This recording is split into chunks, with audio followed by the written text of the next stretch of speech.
All right. So let's jump right into it. You sent me, this is interesting, I guess, the topic for today, because this is not something I anticipated watching or preparing for. I actually had a totally different topic and video that I was like super pumped to talk about. I sent it to you. I'm like, watch this. Let's talk about it on our podcast. And I think yesterday, you sent it to me. It's with Aubrey Marcus and his Rebbe, aka rabbi, which was cool to see. And then I guess two of his wives. I don't know exactly how to describe, but one is definitely his wife. Okay. And then I think the other one is like a girlfriend. I'm not sure, but the point was that it's an advanced monogamous relationship, which is kind of another term for them to say like polyamorous. Yeah, monogamy is between two people. Right, not right. three. Yeah, well, we'll get into that for sure. But it's essentially a relationship between the three of them, one man and two women. And Aubrey Marcus, if you're not familiar, he's like one of the most famous people out there, a bunch of followers. He's, I think, the founder of Onnit. It's a cool like gym/supplement company. So extremely kind of wealthy dude and famous. And he's also like super into the spiritual realm, into plant medicine, that kind of thing. So an alternative kind of guy for sure. So really interesting. And then this podcast came out a few days ago. I guess we'll provide commentary, our thoughts on it, just talk about it. We'll probably link it below, although his podcast probably doesn't need any more views. And then there's another interesting podcast. I don't think you sent this one to me, but I was just curious about it. Or maybe you did. It was with Chris Williamson, who I have a lot of respect for. He's the guy that spoke at the Health and Wellness Summit here in Austin, and he interviewed Aubrey one-on-one. This was like, I think 2-3 years ago. Yeah. And they talked about the same thing. So I feel like I've got a pretty good flavor of just kind of like where Aubrey's mind is at with some of the stuff and what he thinks about it. So yeah, let's just jump right in. What are your thoughts? What was your main takeaway? What would you kind of like to discuss in terms of that topic in that conversation? So I'll just start by saying that I have mad respect to everyone participating in that podcast. I think it was super vulnerable and honest to be there and share the intimate details of their partnership. And I also want to set the framework around what I'm going to say is that I'm a very monogamous person. For me, poly is this distant idea that I cringe upon. And so I'm going to try to speak the best I can outside of that lens instead of just projecting whatever it is that I'm, thinking. So for me, something felt off. Okay? And I think the specific wordings around, God told me to do it, or I need to impregnate these two women, and or the rabbi that said radical monogamy. So I just giving the cliff notes, but we can open it up more. But yeah, so I really appreciated the honesty, but at the same time, I couldn't not feel a little bit of kind of like worrying about the girls. Yeah, the woman. Mm-hmm. Worrying about the woman. Okay, yeah, just to give some more background or context to that. So there was a part of it was like a 3-hour conversation, by the way. It's a long conversation, but there's a part or a clip in the conversation where Aubrey's referring to a trip they took to Egypt. I guess him and his wife, I think Val is her name. Vylana. I'm actually forgetting the wife's name. But so they go to Egypt, and he goes into a temple, and he has this download from God. I think Isis was who he was referencing, saying like the vision that he got. Also, he's prefacing this by saying he was on plant medicine, so I'm sure there's some sort of journey going on. But basically saying that the message he got, the download he got, was to have children with both the women. And obviously, like, that sparked conversations with his wife, and it was sort of a tricky subject. But yeah, I thought that was an interesting part of it as well. Yeah, I did like that it was kind of like, maybe it was, the actual sense of bringing a kid with these two women, or it could be maybe some sort of a fruit of like some sort of birth. Like there's also can be other meanings to that. But yeah, my overall feeling is that poly is kind of like being able to hold more than one emotional system at once. And I feel like a lot of men struggle even holding that one emotional system of a woman. So I'm just curious to know what really happens in their dynamic. Like when you zoom in really to the day-to-day, how is he able to hold both systems, right? Because also they have lovers. Like they're free to do what they want. So I'm very curious as to what is leaving them as a triplet. How do you say that? Like, Yeah. what leaves them? Like why that structure is the core structure, you know? What are your thoughts about it?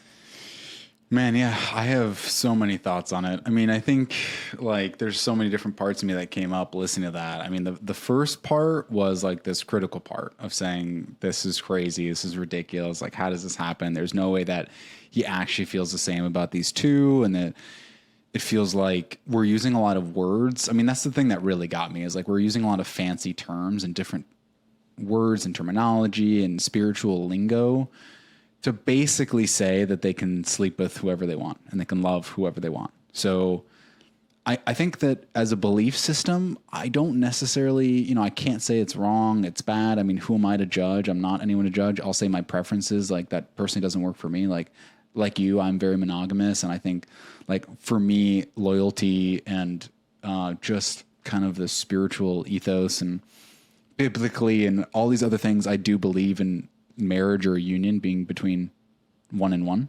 So like, and it's like literally says that word for word in the Old Testament. It's like, you know, man and woman create one flesh.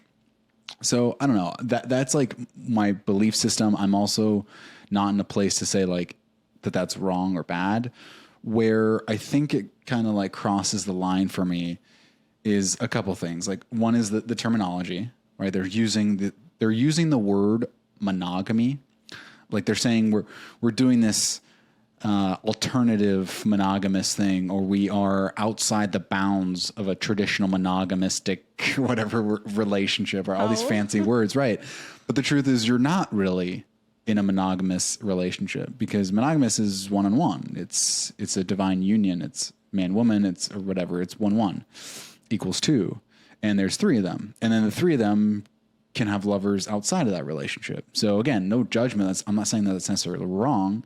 It's certainly not for me, but I have an issue when you are trying to like redefine the actual word. Like, let's just be real with what's happening. Yeah, just say you want to have sex with multiple partners. Exactly. That's okay. Yeah. And I think that's part of what is frustrating me is like, I think that there's a missing layer of like authenticity there. And it's a little bit ironic because the whole conversation, they talk about how important it is to be truthful and honest and open. Like, and in that type of relationship, I've never been in one, but in that type of relationship, they're saying you have to be like radically honest. Like if you have feelings about someone or you're doing something with someone else, you need to tell your partner. Like everything needs to be out on the table, out in the open all the time.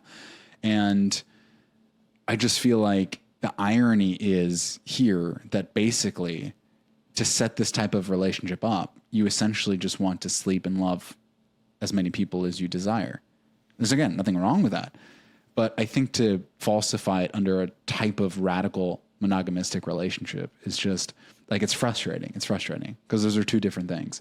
And I kind of like you fell a little bit into the sense of like, okay, you know, I think I'd be remiss if I didn't mention that we have a very wealthy, powerful dude who is known by the whole world, has a very successful company, you know, and by the way, that's interesting history. My mind's kind of going this way just because it's like, it's all related, but his rabbi in the conversation mentioned a few times like, oh, by the way, like they would be doing this if they were poor too. And I'm just like, what a strange thing to say. Like, why would you throw in this counter argument that you would do this even if you didn't have money? It felt to me that it's like a defense mechanism that you were anticipating people saying, oh, they're doing this because they have the resources, they have the ability. And I'm like, if you're already thinking that way, then it's in your consciousness. And there is a part of me that felt tinged a bit when, you know, you have this really strong, powerful, successful man and this woman who I think really the feeling that I got just absolutely like loves this guy, like adores him and would be there for him no matter what. And I think what's happened is because of her, this is my take, because of her intense love for him, intense love and adoration, that she would go to the ends of the earth for him.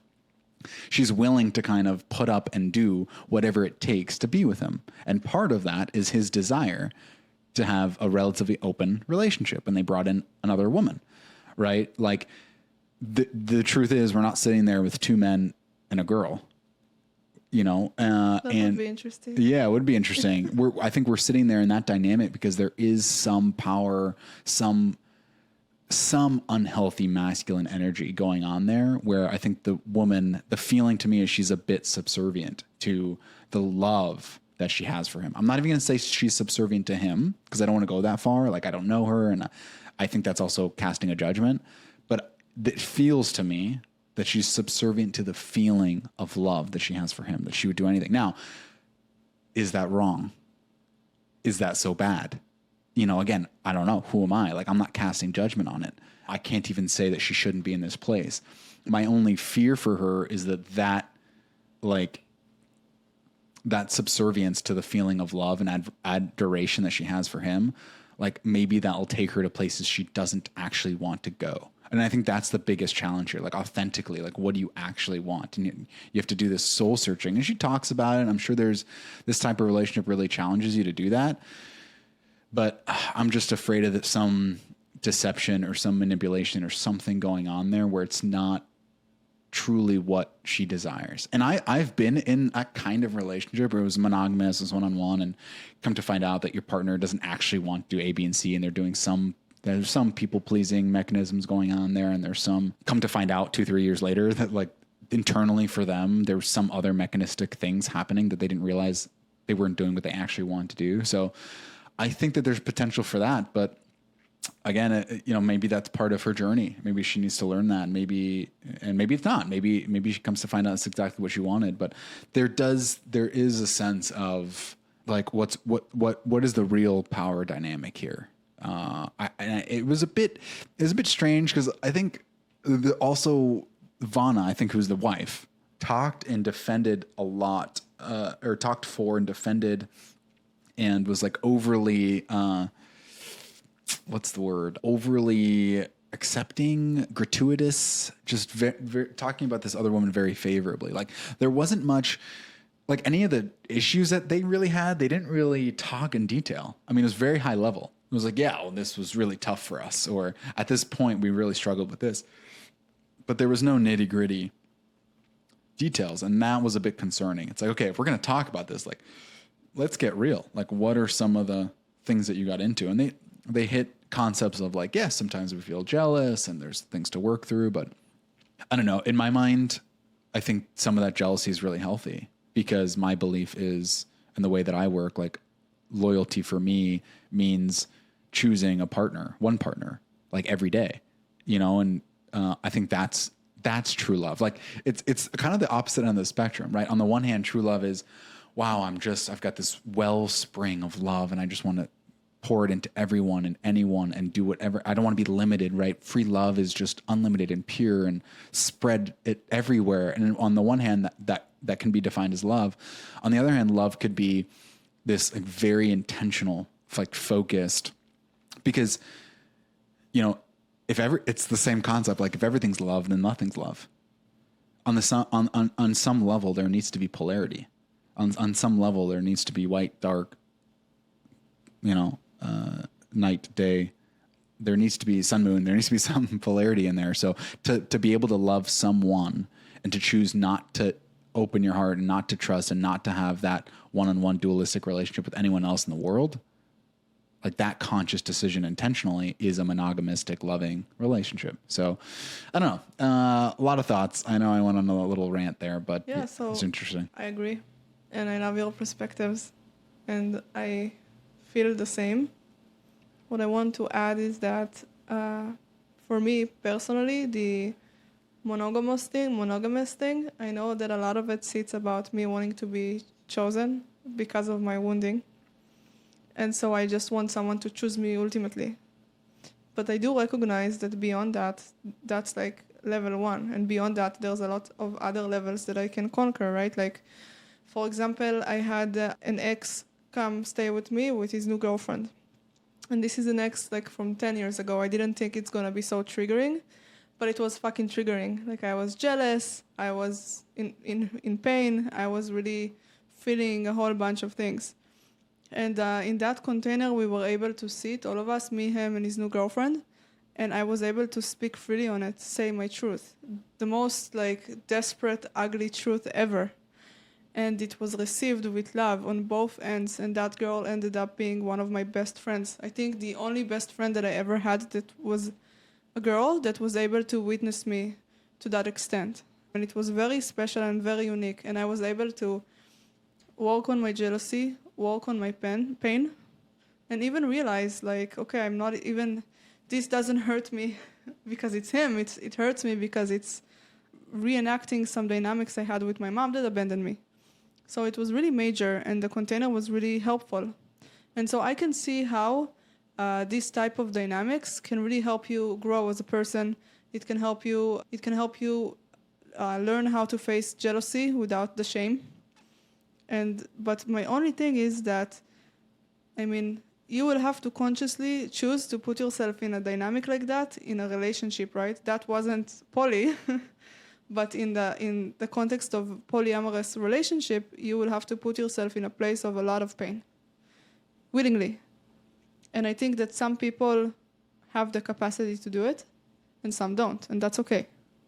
And what felt unhealthy to me is just taking the lingo, the spiritual lingo, and twisting it. That guy, the rabbi, he was saying a lot of things that made no sense to me. And saying, for example, radical monogamy, it's kind of like trying to normalize something or show something as evolved. And like, this is the new way of being. And I was just not feeling it.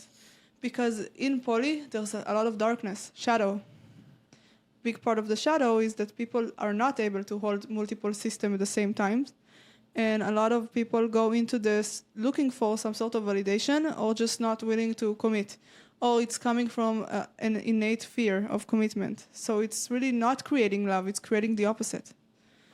So a lot of discernment is needed here. Like a lot of, if you are in that type of dynamic, then have your eyes open. And yes, honesty is really important, but unfortunately, there are narcissistic people out there and manipulative people out there that can take someone's love and weakness and take advantage of that. And that's a little bit what I'm sensing. I'm not blaming anyone of anything, but I'm just saying that can be one of those situations. And it can be not, so. Yeah, I think, to that point, you're right. It takes, and Vylana mentioned this a bunch, like all her shadow work and all the stuff she's doing to be in this space. And it does require like a lot of courage for someone who's going to do this, because you're going to face your shit. Like you're going to face jealousy. You're going to face all these dark parts of you, all the abandonment wounds, like everything's going to come up for you. And so you have to be willing to face that. And you have to have the emotional intelligence and bandwidth to face it. And maybe you think you do, and maybe you want to, and then you try it, and then you realize you don't. But, you know, still kudos to you. If that's what you thought that you wanted and it didn't work out, like, I still have respect for you trying. I think it's cool. It's just, I think it comes down to like how you define love. It really does. Like for me, how I define love is someone saying yes to me and no to other people. Like, you know, that to me, that just, there's so much behind that. There's like respect, there's loyalty, there's being chosen, there's a commitment, there's just a level of love that I think it's veiled in polyamory or in a polygamous kind of relationship, because like you said, they mask this feeling of love, of being able to spread it and being able to be unlimited and free. But sometimes when you have unlimited options and you're totally free, like that sometimes is actually the opposite of being able to be truly in love and to be able to show true love and to be able to make a decision and to like combine your heart's desire with its actual realistic manifestation. So I think like sometimes being able to say no is really like saying yes to love. So, but again, it's just like anything else. It's the dualistic relationship. Like you can't know what love is unless you know what love isn't.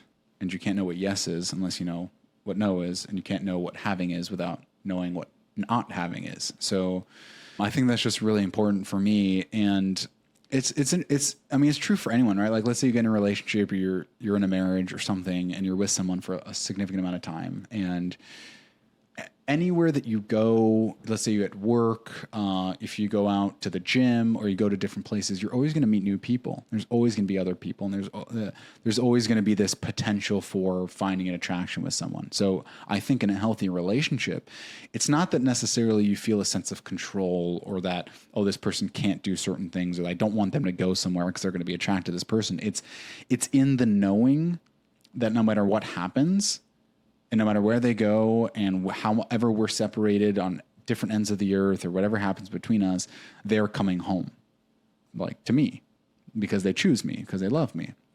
And unfortunately, that doesn't work out all the time. Like the statistics for marriage is pretty rough, especially in the US. It's like 40-50% success rate.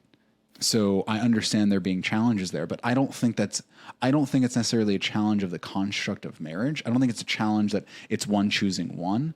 I think it's a construct of our inability and our lack of emotional intelligence and our lack of awareness and just education in the communication, love, respect arena. That's all it is. It's just like you want to learn how to play a sport, you got to practice, you got to learn, you got to educate. Like we just haven't learned really well how to play the sport of love.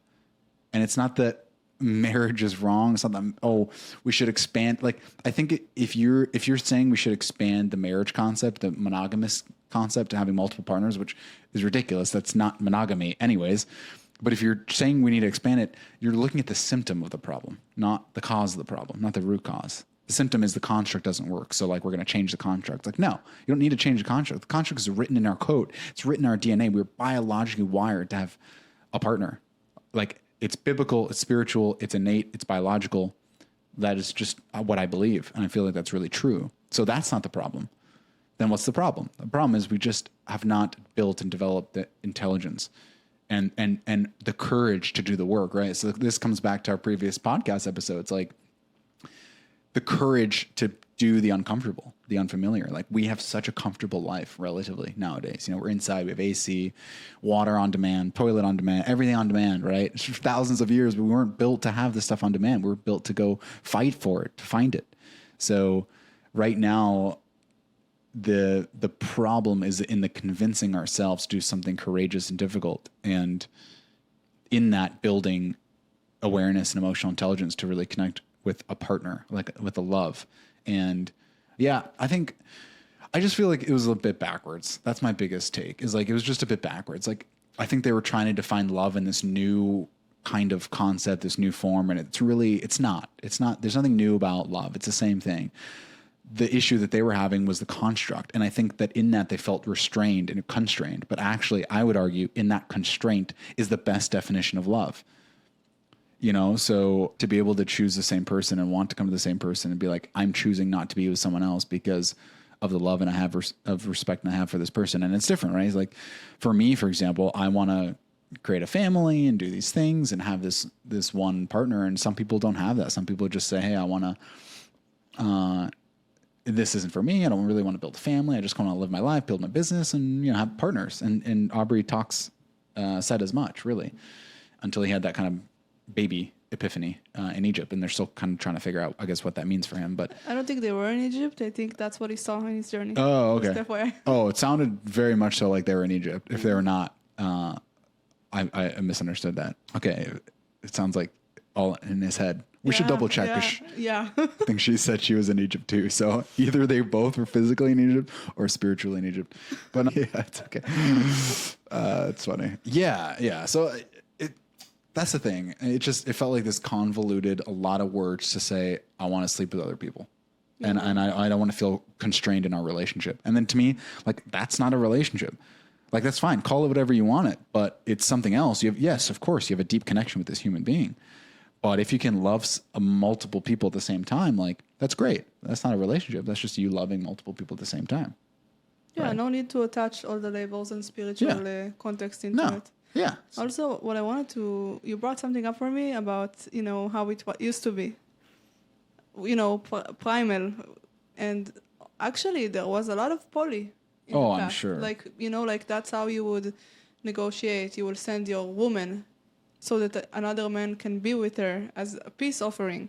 Like there would be a lot of types of sharing, and when people lived in communities, they would share the woman. I'm not saying it's right or wrong, but biologically, right, there's also that aspect of it. So one can say, that monogamy is not the construct that we should have, and we should have the freedom.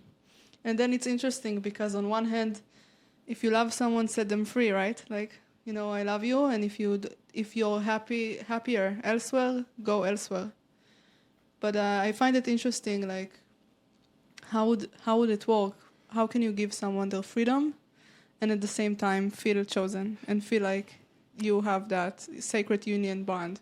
Okay. Yeah, I got a lot to say to that. I guess like maybe you're talking about like certain communities where they would send their women and to do stuff with multiple guys, but I would argue that actually like the traditional family of having a wife is like goes back thousands and thousands of years. I mean, it's super traditional. It's very biblical, right? Like literally, especially in our culture, the Jewish culture, but it's very biblical in terms of a man should have a wife. It's literally like Genesis, like chapter 3. Like a man grows up in his father's house until then.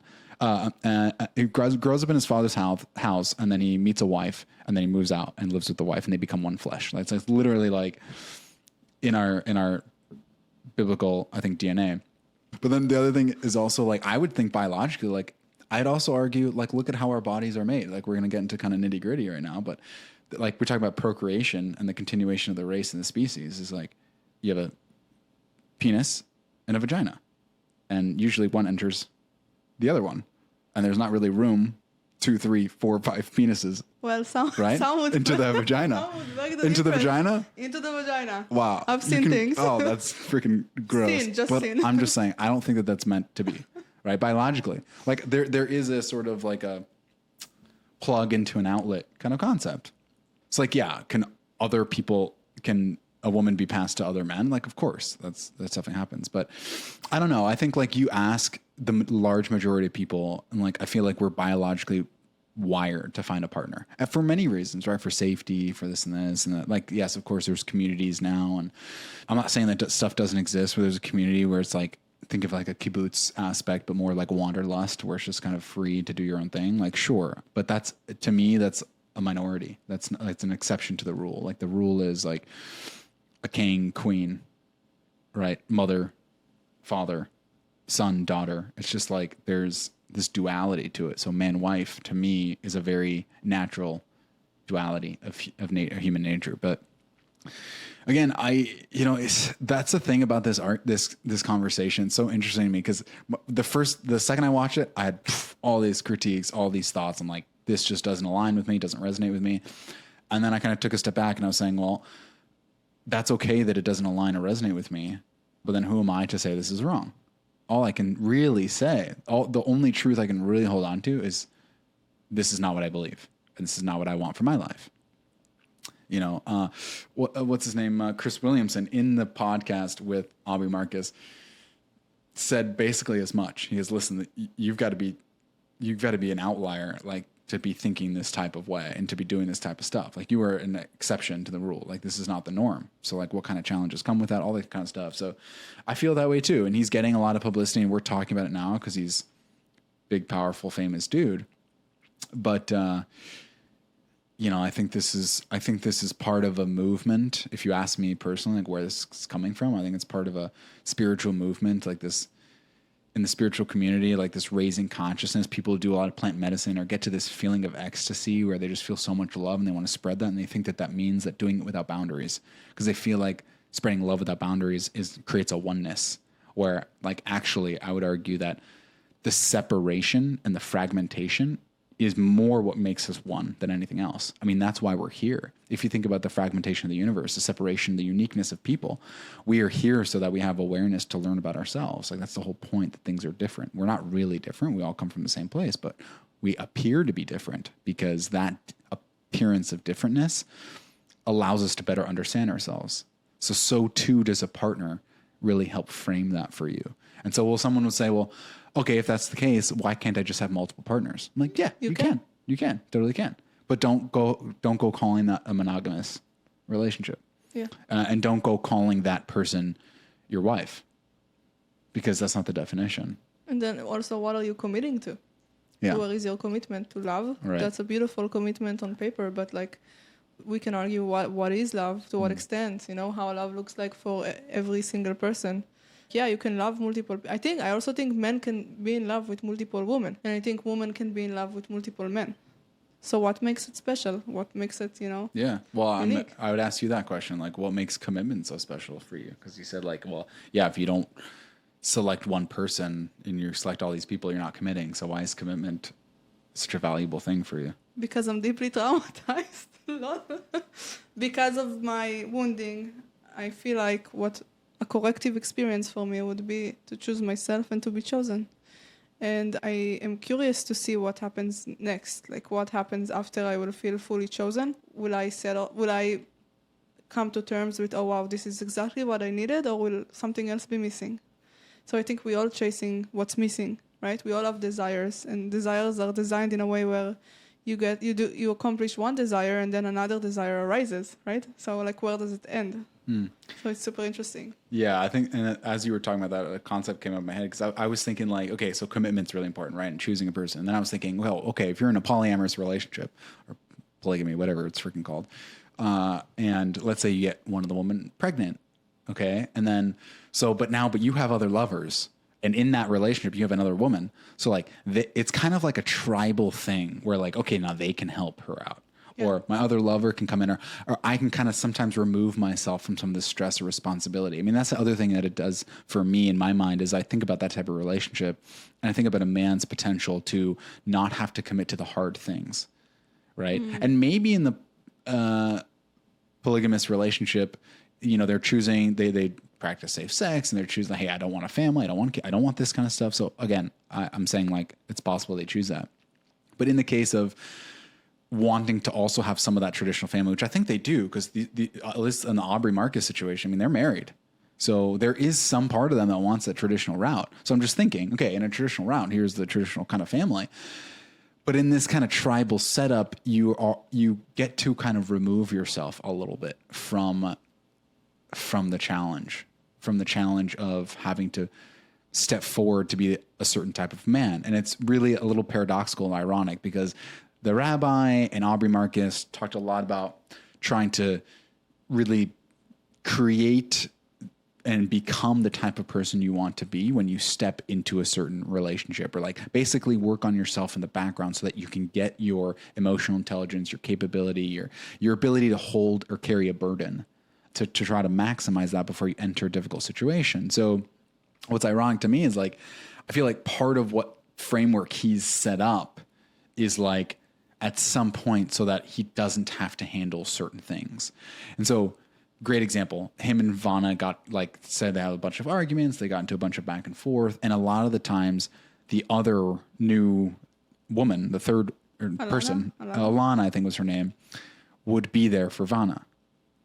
So from how I read that is, a lot of the times there would cause conflict, there'd be issues between Aubrey and Vylana, and then Alana could kind of take the brunt of that support and try to close the gap. And that's also probably why they hired, work with external help. So it's like, there's a lot happening here. And I think part of what it's doing is removing Aubrey from the mess. Now, I can't say that for certain because I'm not in their lives, but there's like 4 people there, and probably more that we don't know about, trying to basically put together a one-to-one relationship. So in my mind, while that's kind of like interesting, it also feels like it's removing so much from Aubrey's plate. And maybe that's because he has business, he can't handle it, he doesn't want to. I don't know. I don't want to speak for him, but that's just kind of what it feels like from the outside. I feel like it's good and bad. It's good because, you know, if you're already doing it, if you're already doing poly and you're 1 boy, 2 girls,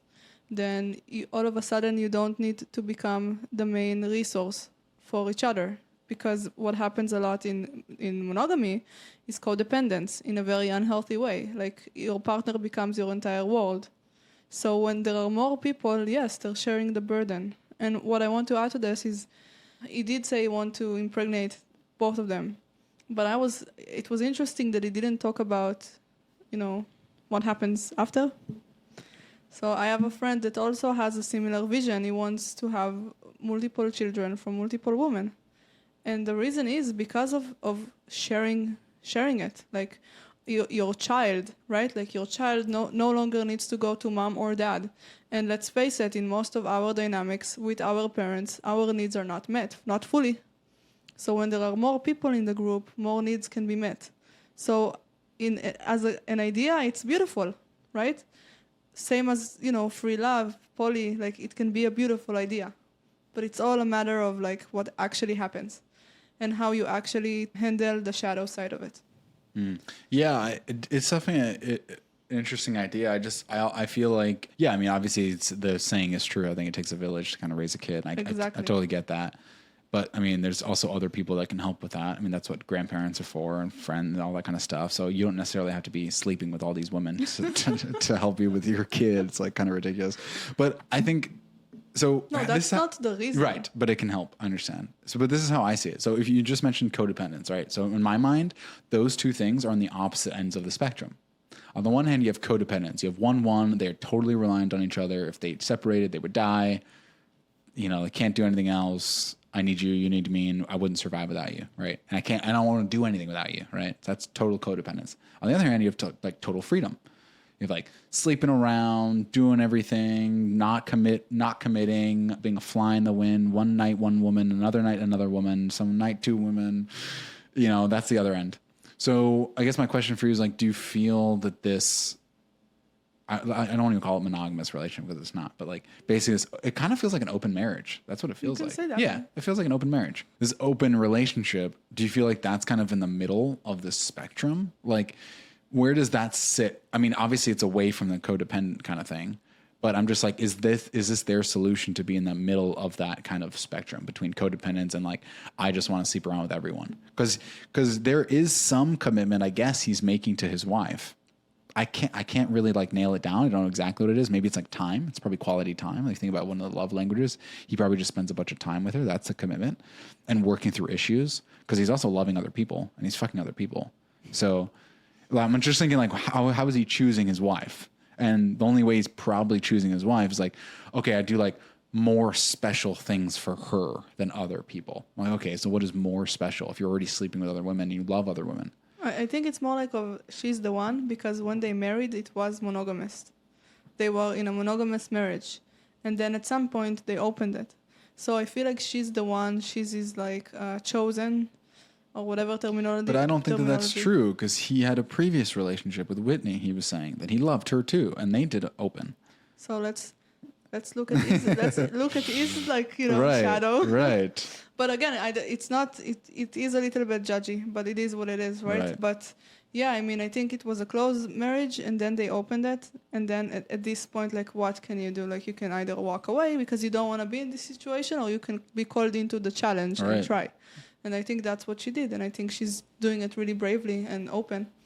For me personally, I am super monogamous, but I would also want to test the boundaries of that. So where on the spectrum, the middle for me would be to have a partner that chooses me and it's super monogamous, and then we're so honest with each other and authentic that we can share fantasies. Like, hey, this woman, I find her really attractive. And then I feel like with enough trust and willingness, there could be more, let's say, sexual encounters, like a threesome, but like in a sense of an adventure. Yeah, for to example. Help grow it. Yeah, for sure. To do something like that and then be like, wow, I had jealousy, and then we can talk. Yeah. But for me, like, the boundary is no, I don't want someone that loves another woman, because, and again, it goes back to me, like, why not? Because I would be jealous. I would feel like I'm in a competition. And not chosen. All of these things I can work on, right? Like, I can heal from. But do I want to? Do I have to? No. Yeah. I don't. Yeah, that was an interesting actually takeaway for me. Yeah, I kind of feel the same way, I guess, about that as you. But it was an interesting takeaway because Vylana was talking about, like that was one of her main challenges. So I guess her history, I mean, it's public, so she spoke about it, so I'm going to speak about it. She was saying that I guess she had two separate boyfriends that on two separate of her birthdays, that was a weird way of saying that, on 2 different birthdays of hers, had come to her, told her, unfortunately, they had cheated on her and got another woman pregnant. Wow. So, obviously, she's going to this relationship with Aubrey, and she knows, like, okay, this is a trauma of mine, or I need to heal from this. And so one of those traumas, you would argue, is like basically not being chosen, right? Being abandoned, or being whatever the word is, I don't know, but being left or cheated on. So, like, that's part of what her healing could look like or could include. And I just thought it was interesting because she just got herself into a scenario where her partner is now loving and sleeping with other women. And part of that, you can say, okay, that's healing for her because now she's working through her jealousy and she's working through this. But I'm like, actually, I feel like the opposite would be the case. Like, to find someone who chooses you constantly, no matter what, and gives you all the love that you desire and doesn't need other women to fulfill him and will choose you till the day he dies. Like, for me, the power in that is like so healing and exponentially greater than having someone who says, I'm going to sleep with other women too and love them too, but then come to you and tell you how I feel about it. Like, that's for me. And when I think of her situation, I'm like, you need the opposite of what you got. What you got was 2 men, and maybe more, I don't know the rest of her story, but 2 men leaving you and getting other women pregnant while you guys were together. So what you need is the opposite of that. You need a man who will choose you and only you and stay with you forever. Instead of just saying, well, at least now no one is lying to me. Yeah. It's like you're looking for, I think yes, you're totally right there. Like, that was the gap for her. She was looking for, oh my gosh, okay, I didn't get honesty. I didn't get transparency. I didn't get depth. I didn't get emotion. And I think she got that from Aubrey. Listen, I don't know. This is all commentary. I don't know what's going to happen. Yes. She could be living an amazing, fantastically happy life. Don't sue us. Yeah. But what I'm feeling is that she lacked the honesty, transparency, emotional connection, and that was taken away very traumatically from her. So she latched on to someone who gave her that depth and the emotional transparency without realizing, oh shoot, another trauma of mine is someone like not choosing me and leaving me. And what is trauma bond? Yeah, going through hardship with someone over and over and over again creates a bond, a really powerful, strong bond, and the feeling like maybe there's something there that's worth it or more. And so I think that's also a part of the equation might be. Yeah, it's sort of like we keep doing this thing. We keep like tearing this wound open. And I'm not going to survive. I'm not going to get through this unless I have you. Right? It's kind of this feeling of, yeah, it's like if you consider that to be a difficult thing, which we all probably do. We all have jealousy. We all have those types of secure trust issues. So if your partner is sleeping with another person day in, day out, and they love them and they're spending a lot of time with them, like that's going to open up some shit for you. So then, but then if you come back with the same person and you talk through it and you work through it and you feel like you're in a good place because of him, kind of, it's this weird like savior complex, isn't it? It's like you're going through this roller coaster and he's putting you in this high, but then he's also putting you in the low because he's sleeping with other women. But then after he does that, he comes to you and like reassures you and you have a nice conversation, goes back up again. It's like this person, I trust him and I love him, I'm so close to them. And it's kind of like this, you get this chemical rush of a person who's saving you from the depths that he put you in.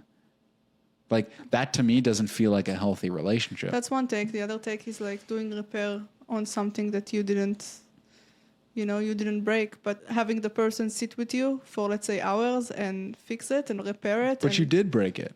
You're purposefully, consciously breaking it. You were choosing to sleep with other people. No, yeah, I'm saying the man broke it, right. not the woman. So, in Vana's position. Yeah. But she's having other lovers too. That's great for her. Yeah. She chose to do that too. Yeah. I mean, So you know what? It will be cool if you are in love and dating a woman that is bi, and then she is into women as well. And then you open up the relationship to a woman that you both have feelings and attraction to. That can be interesting. I think it could be interesting from like a sexual perspective, but I think it also opens up a serious jealousy wound. Yeah. Because the problem is, women, there's a natural instinct, I think, if a woman's in a relationship, like she knows, right? Like, okay, I'm in a relationship and like I shouldn't be putting myself in certain situations and I shouldn't be dressing maybe certain ways or I shouldn't be talking. Like, right, if you're in a relationship as a woman, you don't go up to a guy and talk about exchanging numbers and hanging out one-on-one. It's like, you know, kind of the rules, I guess, the boundaries. And I think I don't know, I haven't been in this situation before, but I would anticipate one of the things I would struggle with is, okay, well now this woman who's bi and I love her and she's my partner, she's like around women all the time. And what are the boundaries when it comes to woman, when it comes to friend? Because there are some women friends who are very, very close, extremely close. I mean, the bond between women, I mean, is I think one of the strongest bonds there is. So that would be something that would go through my head is like this feeling of, okay, well, you know, if she's hanging out with friends and getting close to these women, like what is preventing her from establishing a really strong emotional relationship? And I'm the middleman or I'm cut out of that. So I think there's a bit of a challenge there, at least for me. I think it's very important to also say that no situation and no love is truly fully safe in the sense of tomorrow they can live, tomorrow they can die, right? So keeping that in mind that, you know, if you have a partner, you don't have the control, okay? Like you can't control how much someone loves you and how much they're actually choosing you. Monogamous, non-monogamous. So it's just a very important distinction that eventually you don't have the control over the situation. You can control what you can control, but like the other person free will and emotional state when it comes to other people, you have no control over. Yeah. So things can change fast, radical.